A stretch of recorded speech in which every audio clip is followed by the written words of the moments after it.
Hello friends, this is the Game Learner channel. Today I'm bringing you the latest news from Grinding Gear Games regarding updates in Path of Exile 2.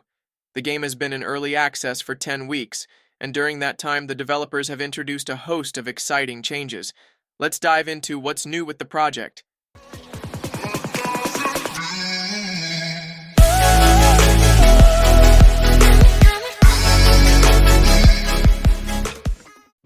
The game has been in early access for 10 weeks, a period that has marked a significant milestone in the project's history.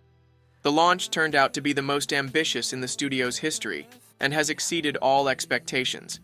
However, according to the developers, enough time has passed since the initial release to evaluate what has been achieved and to plan for the future. During this period, 8 patches and 31 hotfixes have been released, which include various improvements, bug fixes, and gradual updates to the sound, art, effects, and environment. All of these changes can be broadly categorized into several areas.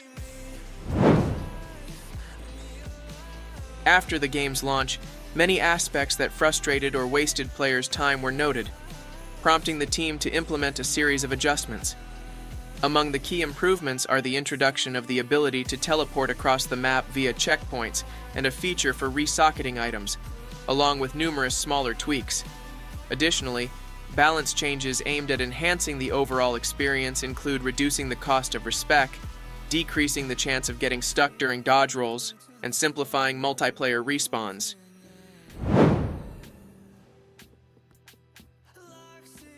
The endgame, one of the most challenging areas to test in online games, has undergone significant development. Achieving an optimal assessment of the gameplay mechanics required the participation of a large number of players, which proved to be extremely valuable. In the early stages of working on the endgame, developers significantly improved rewards by optimizing drops from rare monsters and lowering the initial difficulty. Numerous changes were made to the balance of individual maps. A complete rebalance of all map content was carried out with an emphasis on expanding possibilities. One of the main objectives was to increase the variety of tower maps. 4 new maps have been added to the game, along with an enhanced variation of an existing tower map. Noticing a shortage of bosses in the endgame, their numbers were significantly increased, with plans for further expansion. Additionally, respawn points, checkpoints for map traversal, improved loot chests, and an easier citadel search have been introduced. Despite this progress, the developers acknowledge that there is still much work to be done. Existing unique items have received significant upgrades aimed at making them more engaging to obtain for lower-level characters. Nevertheless, future plans include adding a larger number of unique items on which players can build their character builds. Developers noted that even a minor miscalculation can negatively impact the gaming experience.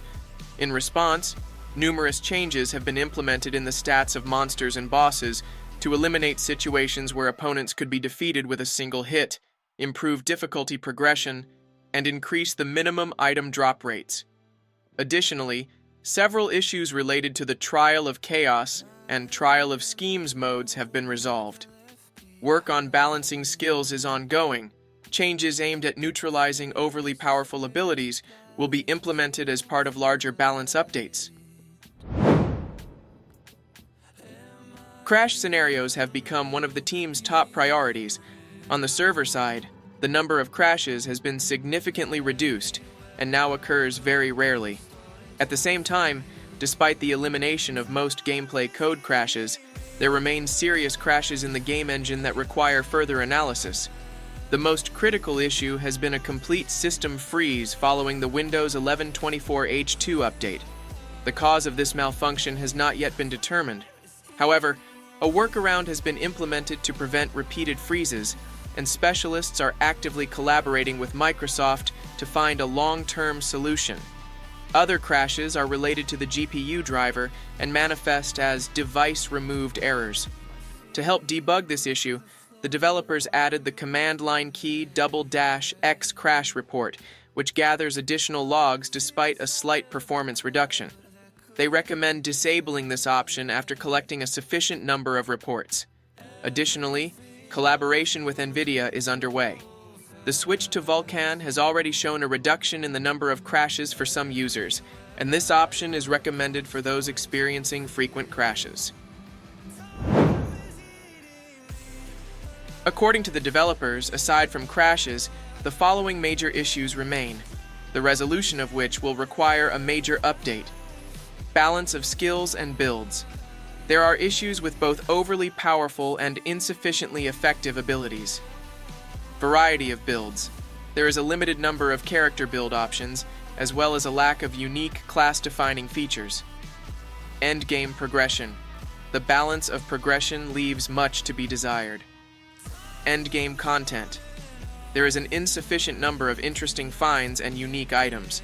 These issues are planned to be addressed in Update 0.20, which, according to the developers, will serve as a turning point for attracting new testers and implementing significant changes. Although the exact release date for this update has not yet been set, it is planned that major content updates for Path of Exile 2 will be released every few months. Further information will be announced as soon as it becomes available. That's all for now, friends. I hope you enjoyed catching up on the latest news regarding Path of Exile 2. If you liked this video, please hit the like button, subscribe to the Game Learner channel, and leave a comment.